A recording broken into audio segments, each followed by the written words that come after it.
Tonight on the Star Trek Universe podcast, we are going to continue our rewatch of Star Trek Discovery with episode 103, Context is for Kings. All that right after this.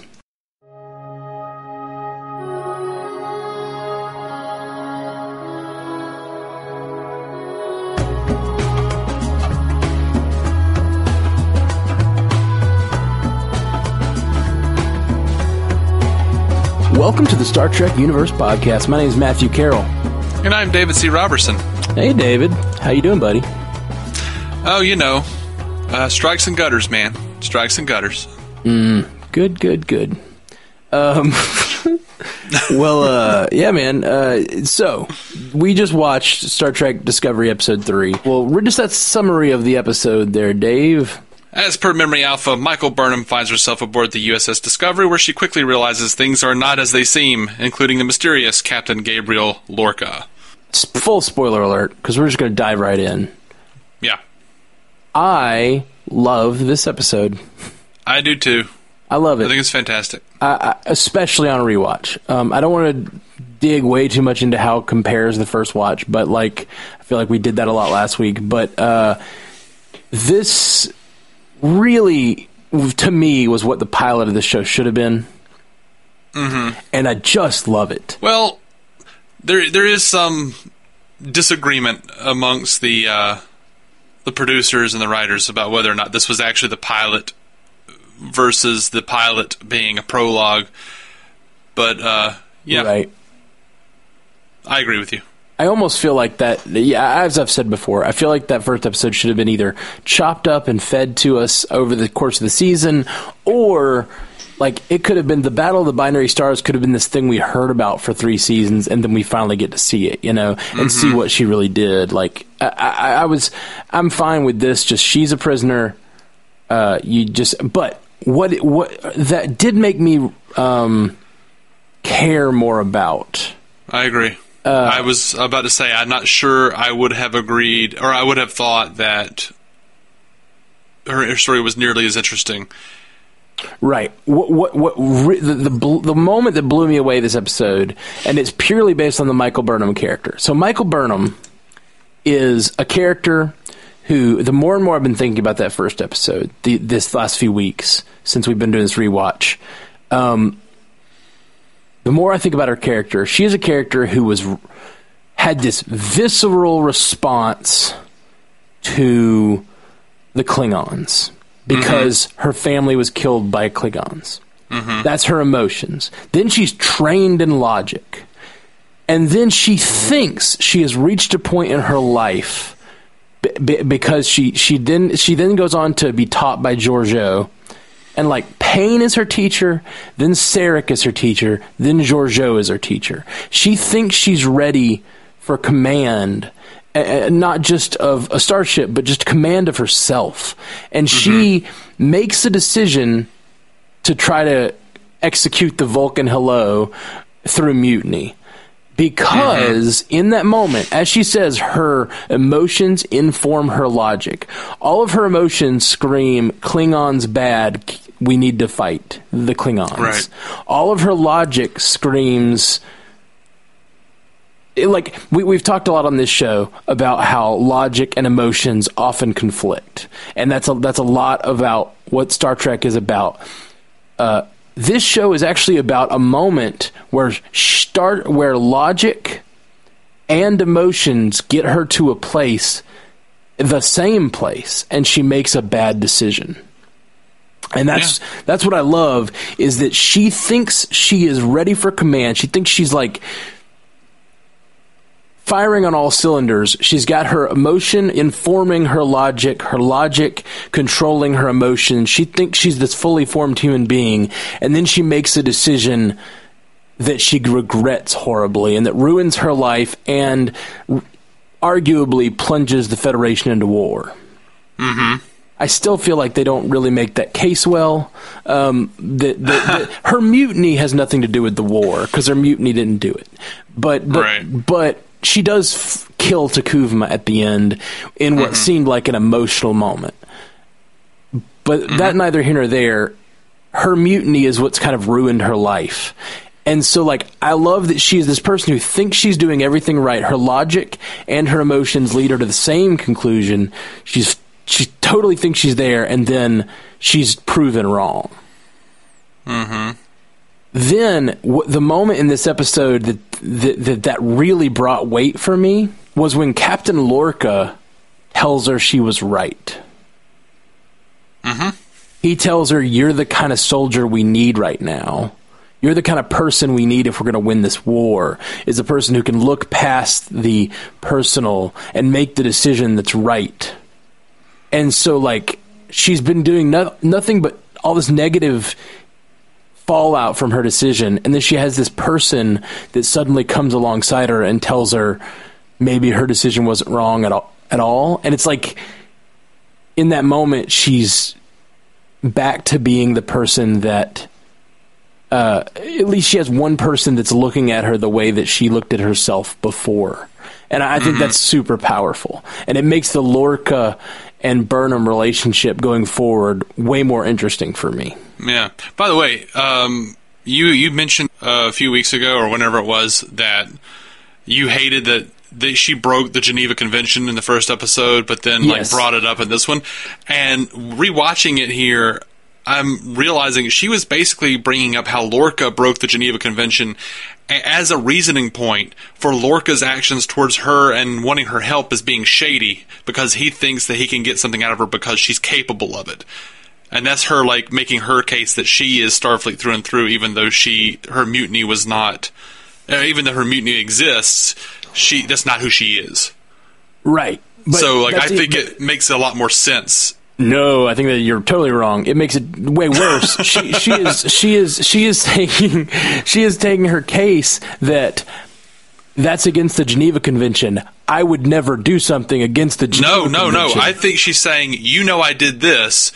You've done the same thing, and you believe that that means that I'm like you, and I'm not.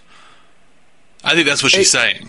Exactly. No, I don't understand how we're getting this backwards.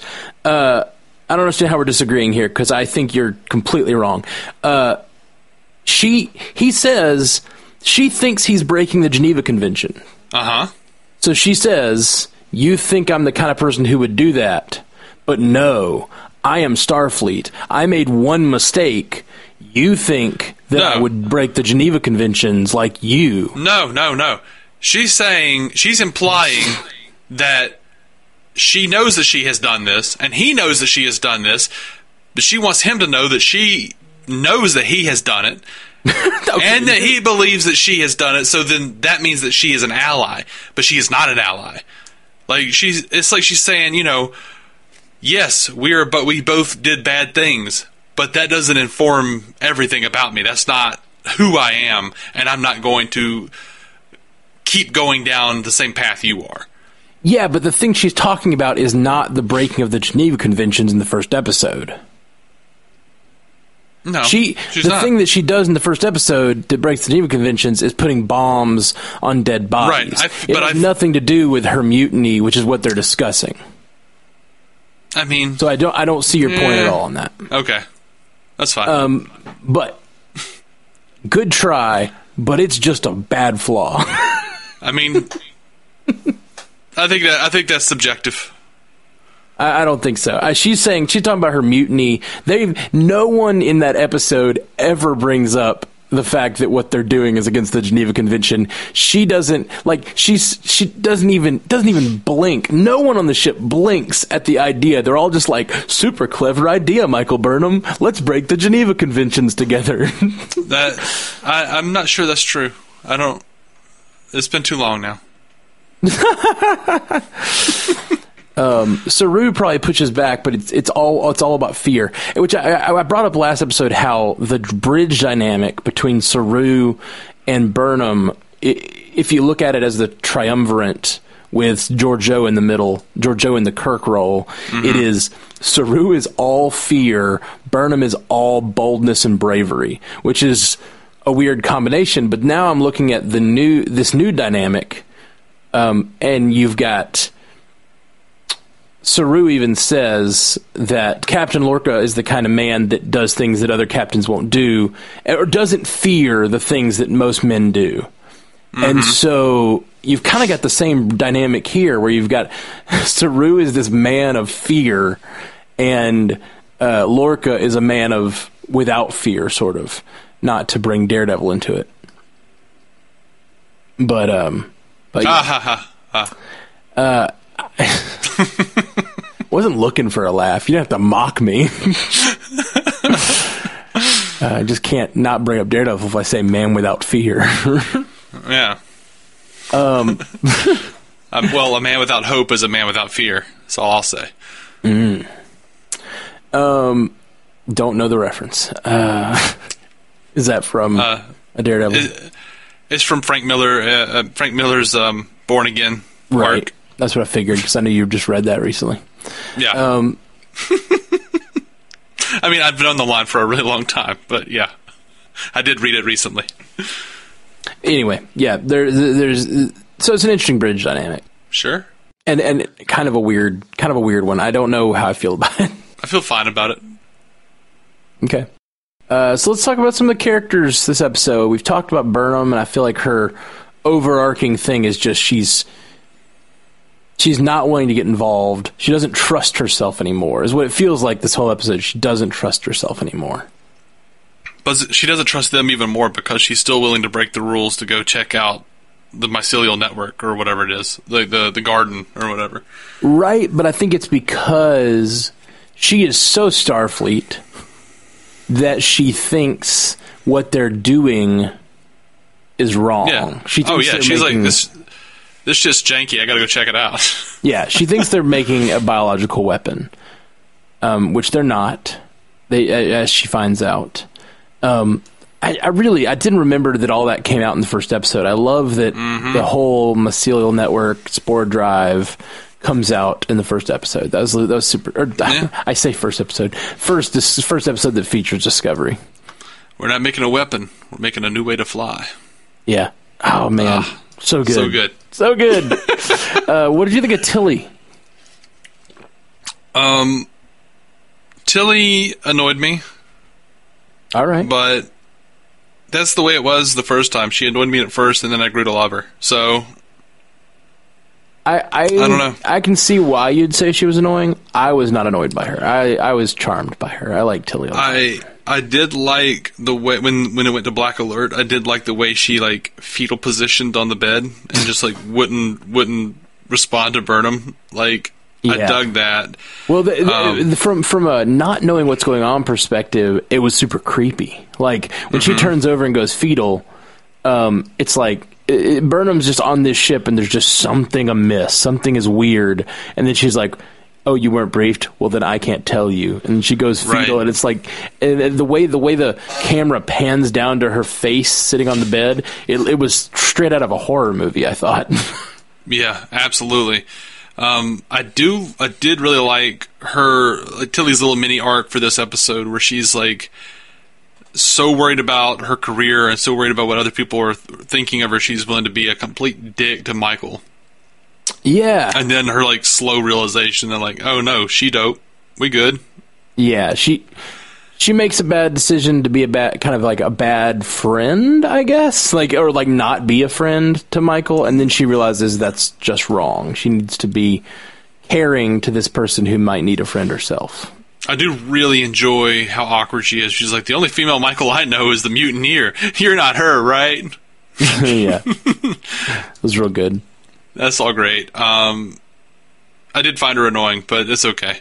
Yeah, I didn't. But I think she was meant to be a little annoying. Right. I think she's meant to annoy the characters for sure, and that kind of character can definitely be grating. But I like that she's so extra, I guess. I enjoy how extra she is. Yeah, the producers were talking about they sent her on the away mission to right out of the gate. They wanted to prove to fans why she should have been on the ship and should be on the show. Essentially, they wanted her to for us to be oh, that's why she's a valued member of Starfleet. That's funny that the writers are worried about the character being so annoying. I mean, and you need to think about a character and give everyone reasons to care about them. Well, I mean, it's just a balancing act. If you if you do make a character, as you put it, so extra, you've got to like make them like extra good at what they do. Yeah. I think so too. By the way, I've been paying attention to the consoles, and I'm seeing knobs, I'm seeing toggles, I'm seeing big white buttons. I'm loving that shit. Oh yeah, that's great. That's great. I don't really look for that, and I'm glad that it's appealing to you. You know, and it's true. If you make a character super extra, you have to give them extra to do. And if you make a character just super cool and like really just soulful and cool and like they have to be super flawed. No, I was going to say. Oh, I'm setting up a joke here, Dave. You're interrupting me. Oh, I'm sorry. If you make a character just super cool and smooth and really wise and knowledgeable and not so extra, they're just like laid back. They can be on the ship and do absolutely nothing, like Guinan. Just like sits back and's like the Yoda of Star Trek. She just like spools out wisdom, just doesn't do anything, doesn't need to really have a function. I know she's like running 10 forward or whatever. Yeah, I saw her pour a drink. She pours a drink here and there, but like that's the great thing. Like you can have a bartender character on a show basically who's just real cool. They never have to sort of function any of the plots. They just can be like laid back and be cool. Too cool for eyebrows over there. Yeah, I mean, you know what? You're joking, but no, you're right. I know. Because it's a valid point. Because look at how annoying people felt, or how annoyed people were over Neelix on Voyager. He was extra. And he didn't do anything. He tried to dispense wisdom while he stirred terrible things in a pot. It's a great point. He wasn't cool. You got to have that character be cool. Tell me about your troubles, Mr. Vulcan. Yeah, like they're trying to make, if you're going to make someone the comedy relief to where they could be kind of annoying on a sort of serious sci-fi show, you have to give them like skills with a Z. Yeah, with a Z. Yeah, and I think we've stumbled onto a bit of an archetype here that we haven't really ever, me and you at least haven't discussed before, but I'm sure it's a thing. No, we haven't. Just like the cool character that doesn't do much. And that's neat. That's a fun little archetype. I think of like Love Boat had a really cool bartender too. Yeah, I don't know. I'm trying to think of other ships. I think I'm probably the reason that comes to mind is that like, isn't that like a SNL skit where they have like Star Trek Love Boat or something like that? I know. I think there was a YouTube video where they made the Next Generation opening credits like the Love Boat opening credits. That might be what I'm thinking about. But yeah, anyway. They're like, and Geordie LaForge as your blind engineer. That's the bit I always remember. That's a good line. As your blind engineer. Okay, so who else we got this episode that we want to discuss? Their arcs or whatever. We got Stamets. I like Stamets a lot. I really enjoyed Stamets. I liked him calling her a lurker. I liked how standoffish and dickish he is. He's so mean to Michael Burnham. Yeah, he's so mean to Lorca. Yeah, I found myself liking Stamets from the very first episode. And I think he is a character that I think could rub you the wrong way, but he's also apparently super valuable on the crew. Although, loved when I'm spoiling something here, because we decided we were going to bring in some of our favorite quotes, but we're just talking about Stamets, and I can't do it without. I loved Lorca's quote, when he asked Saru, Stamets is upset that they're going to bring Michael Burnham on the away mission. Absolutely. And he says, "What's your assessment of her abilities?" Aside from her mutiny, she is the smartest Starfleet officer I have ever known. Huh? And he knows you. Yeah. And Lorca says, "Huh? And he knows you." I loved it so much. That was my favorite. So quote, good. Favorite quote of the episode right there. That was on my list. Well, it's probably not my favorite. My favorite's probably the more serious quote. We'll get to our favorite quotes in a minute. So yeah, loved Stamets. I feel like we didn't get to know him very well this episode, but he's just kind of the archetype of the overachieving maybe not as smart, thinks he's the smartest guy in the room, whether it's true or not, kind of guy. And I think that's a fun little archetype to play with. Yeah, I absolutely loved how dickish he was to Michael Burnham when he's like explaining to her, biology as physics, how he's talking about they're not separate. Oh, you still basically acting like she's an idiot. You still think they're separate things? Like I loved that. I loved that a lot. Yeah. At the subatomic level, there is no difference between biology and physics. Oh, it's so good, so good, and it's so exploring ideas that are on the edges of science, like the whole like string theory and shit, like really getting into like the stuff that's still mysteries to us today in science, and trying to work that out. I love it. This episode serviced the characters so well. I feel like we got so much on Michael Burnham, but we also get to see how she's a badass. She takes down those cons. That was awesome. I actually wanted to bring up the prisoners. I thought it was cool seeing the prisoners, because that's a part of Starfleet we don't get to see much. Is like a group of prisoners being transferred, and because Michael Burnham is one of them at this point, it's really interesting to see just like a group of 4 like felons or whatever they are. Yeah, thought that was really interesting. The fact that this universe has a seedy underbelly, which we know it does, but we don't get to see it very often. All right, they didn't say it in the episode, but the prisoners were named Stone Cold and Psycho. Stone Cold Psycho. That's funny. That's silly. It is silly. Another character we had this episode that was pretty great was Saru. Yes. I liked Saru. I liked Saru's defensiveness of his captain and his honestly just bitchiness toward Burnham. Like I like how logical he is in that he still knows the value of Burnham and still seems to really care about Burnham, but also is like thinks of her as the person who has wronged him more than anyone else. The balance that he struck there was interesting. But when he tells her, I promise you, I will do a better job defending my captain than you did of defending yours. Yes. Like that was, that hurt. That was in my quotes, man. Yeah, it almost made it to my quotes, but it didn't. Love that line. And I feel like the last character I really want to discuss is Lorca.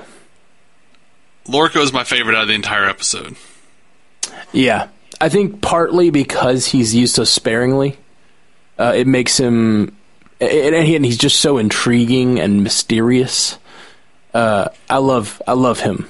This whole season, I really enjoy Lorca. But this episode introduces him great. He's so mysterious, always bathed in darkness. It's just a different archetype of captain than we've ever seen. Yeah. And I'm all on board for that. Like, a lot of people when this episode came out, like, railed how that's not a Starfleet captain. He's not like a Starfleet captain. I kept hearing that a lot in reviews of this show. And that's all I want. I just want that sort of moral ambiguity and just different, interesting archetypes throughout the Federation. I don't want the whole Federation to be so homogenized. I agree. It was real cool. We had one big reveal this episode, and I feel like that's the Spore Drive. Which it was the mystery of the episode. It sort of gave Michael Burnham the driving force to break into the mycelium room or whatever.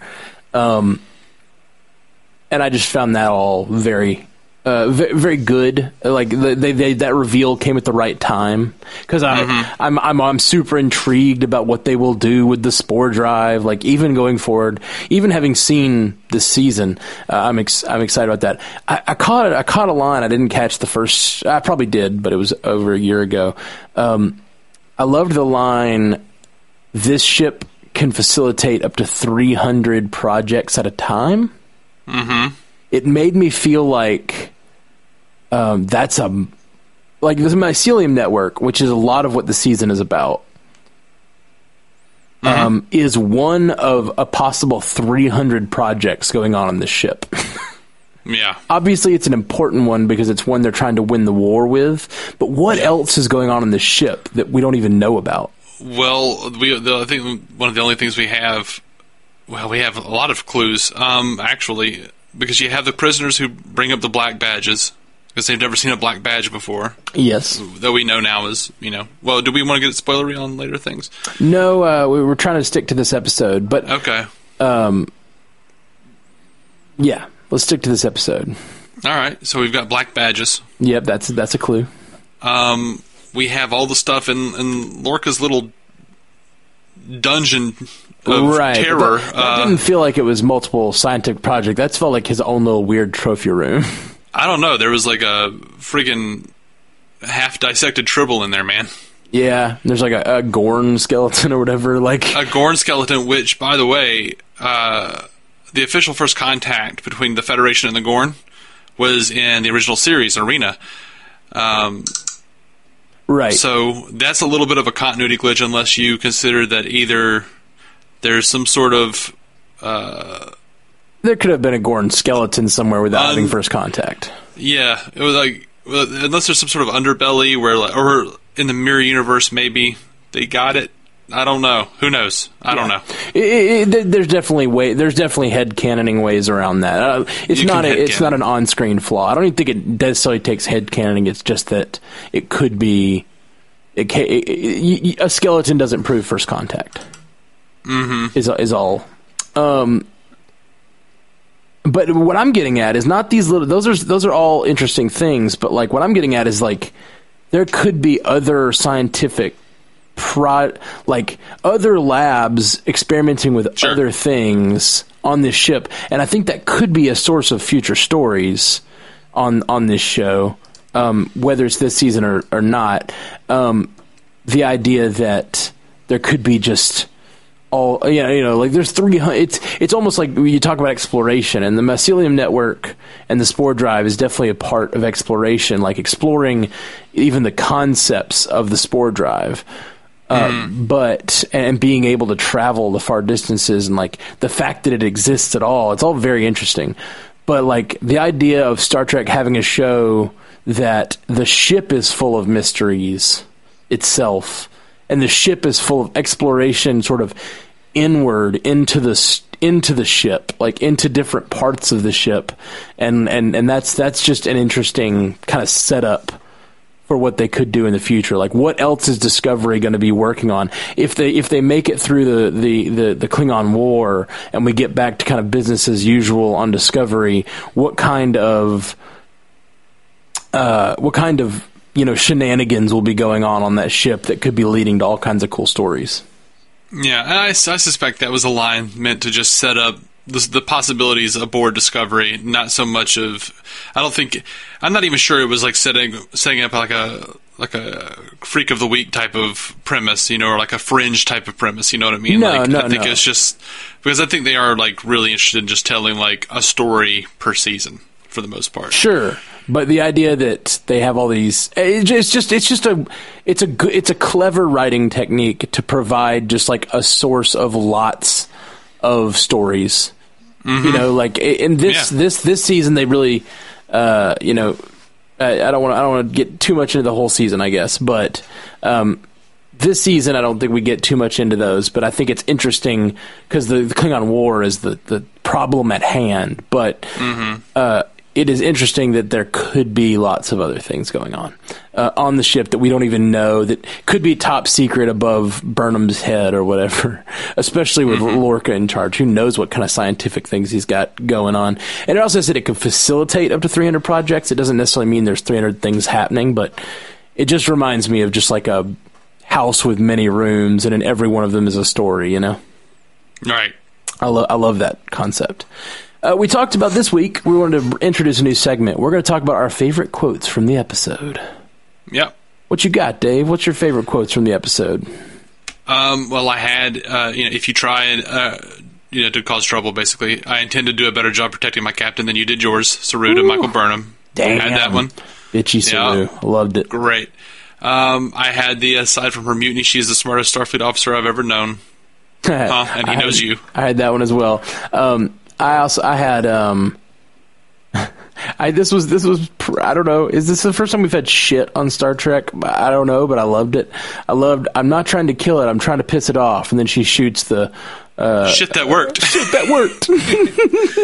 I think if you look at Generations data, that great when as the ship is flying into the surface of Viridian 3, Data just goes, "Oh shit!" Yeah, I remember that. That's right. Yeah. Okay, I got my favorite quote. You got how many more you got? I've got one more. I've got one more as well, and I think it might be the same one.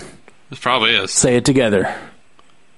Universal laws for lackeys. Context is for kings. Yes.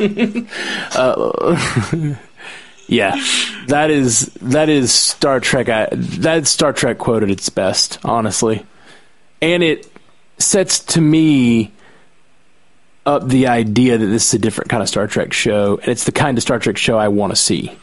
One with moral ambiguity. I love it. The thing that I love about that is he's not just talking to Michael Burnham. He's talking to the audience. He's talking to Star Trek fans. Yeah. He's saying, totally. This is the producer saying, give us a minute. There's a context here.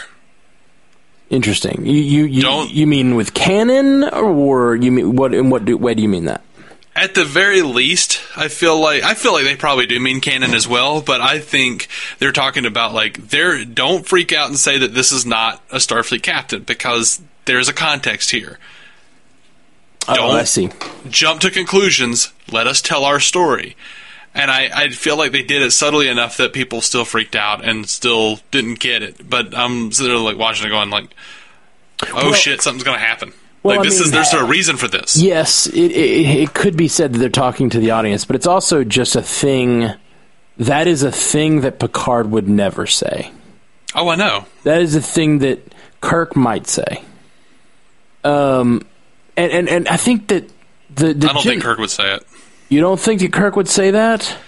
I don't think he would say it like that. I don't think he would say it with that. He would never have that thought. He would just be like, the ends justify the means, or maybe we've got to cheat death.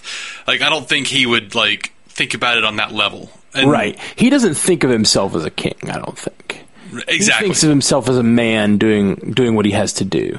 I agree, he would never say it, but it is something that is very Kirk, part of the Kirk ethos to, the prime directive, you throw it out when you have to, do the right thing. And he not because he's a king, so yeah, I think this that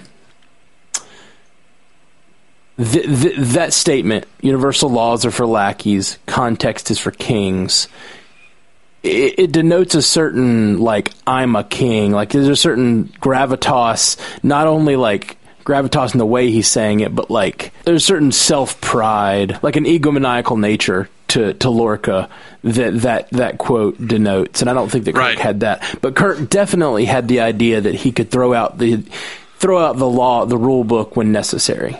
Yeah, but I don't think Kirk thought that universal law is for lackeys either. I don't think he thought that following the rules makes you, a lackey. You're lame if you follow the rules. I don't think Kirk ever thought that. I think it was just when your back's against the wall, sometimes it's all in Star Trek too, man. A captain has to be faced with a no-win scenario. Yeah, that's true. That is a good point. So I don't mean to say that he would embrace that statement fully, but in a much stronger way than I would see Picard. I would say if there's a spectrum, Lorca is probably a little further out than Kirk, but Picard is a lot closer in than Kirk. The following the rules versus, believing that you get to decide what the context is. There's a certain truth to it, and I think it's the way that Kirk embraced it, but there's also a certain narcissism to it as well, in believing that rules don't apply to you, and your context outweighs the universal laws. And I just love the way they set Lorca up. I just love it so much. I do too. By the way, there was also a fun quote I forgot to put down, and I think it was Psycho said Andorians are cold in all the wrong places, and then the other guy goes The ones I killed were were just cold or whatever. Yeah, it was. yeah. They were cold all over when I got through with them or something like that. It was really good, really good.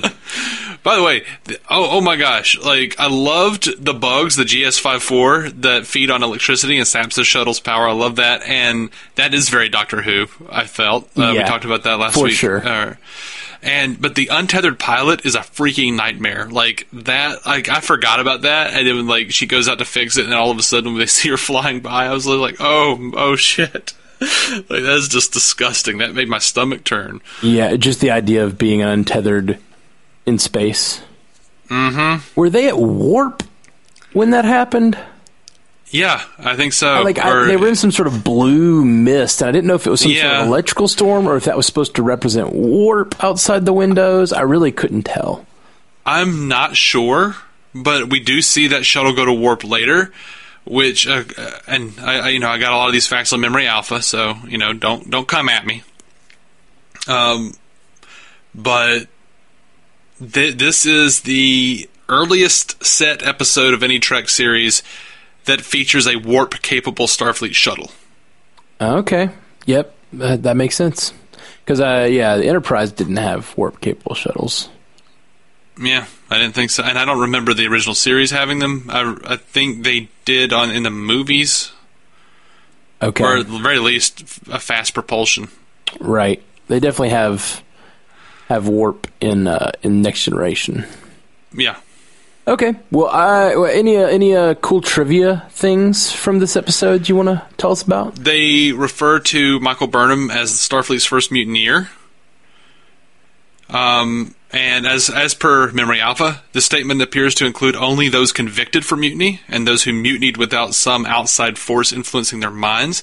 And it also only includes mutinies in the Federation Starfleet because the mutinies in the United Earth Starfleet had taken place, as in episodes like Enterprise, Hatchery, and Bound. So mutinies had taken place, basically. Okay.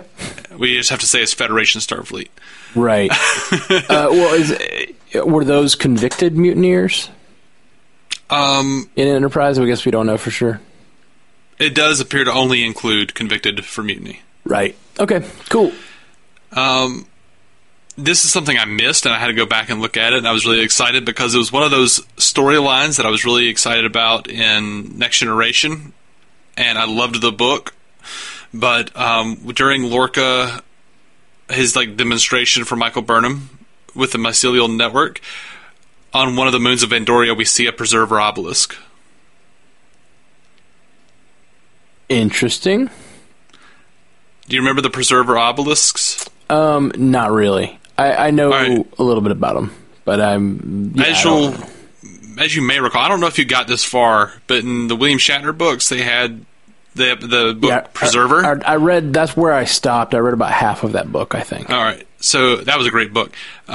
Maybe it wasn't. Maybe I'm just remembering it well because I read it when I was a kid. Right. But there was a bit in Next Generation where Picard was talking about the Preserver obelisks, and he was tracking. I can't remember the name of the episode. I'm sorry, but they were tracking down. It was like a myth of the Preservers being this alien race that seeded the galaxy, and the Cardassians and Romulans and Vulcans and Klingons and humans all shared like a common genetic trait. Okay. Yeah, and then they're all led to the same place and talk to this hologram of one of the Preservers, and then I think that book linked that to an episode of the original series where there was like an obelisk on a planet. So anyway, I've always wanted the Preservers to be more fleshed out. I've always wanted to see more of that storyline. So I would love for that to be in the Picard series or anywhere. That's cool. Where was the obelisk scene? On a moon of Andoria. While Lorca is showing her all the different places you can travel in the mycelial network. Oh, that's cool. That's real cool. I was wondering if there'd be some nice hidden stuff in there. Especially, he says something about planets we've never even seen, and then it shows a planet with lots of green and stuff on it. And I was wondering if that might be Borg related. Okay. But it was totally just a dark planet with lots of green around, lots of glowing green that you could see. And I was like, I wonder if that's supposed to be a Borg like Easter egg, but yeah. Well, here it says that they that the environments that can be seen include the moon of Andoria, Starbase 11, Romulus, and the Janus 6 mining facility. That must be what the Janus 6 mining maybe, yeah. facilities must be what I'm thinking of. I hadn't realized this, but upon reading this on Memory Alpha, this is just kind of fantastic that they put this much thought in. When Burnham is trying to get away from the what is it called? What is it called again? The tardigrade? Tardigrade, yeah. She's reciting Alice's Adventures in Wonderland. Yeah. And that is a great callback because in Star Trek, the animated series, Spock mentioned that Amanda loved Lewis Carroll's works. It was an episode called Once Upon a Planet. And neat. He noted that the Queen of Hearts is a character from Alice Through the Looking Glass, the book sequel. And I just thought that was really awesome that they included that Amanda read to her and Spock from Lewis Carroll. That's a really fun little connection between those two worlds. Neat. All right, guys. Well, thank you so much for listening. We'll be back with you soon with more Star Trek Universe podcast. Peace. Later. Live long and prosper. To reach out to us, hit us up at StarTrekUcast.com, at Star Trek UCast on Twitter, Star Trek Universe Podcast on Instagram and Facebook. Just search for us there, or send us a message at StarTrekUcast@gmail.com. If you'd like to hear more from David C. Robertson, check out the DC On Screen podcast or maladjusted.tv. And if you want to hear more from Matthew Carroll, that's me, check out the Marvel Cinematic Universe podcast or go listen to my music at MatthewCarrollmusic.com or anywhere you get music.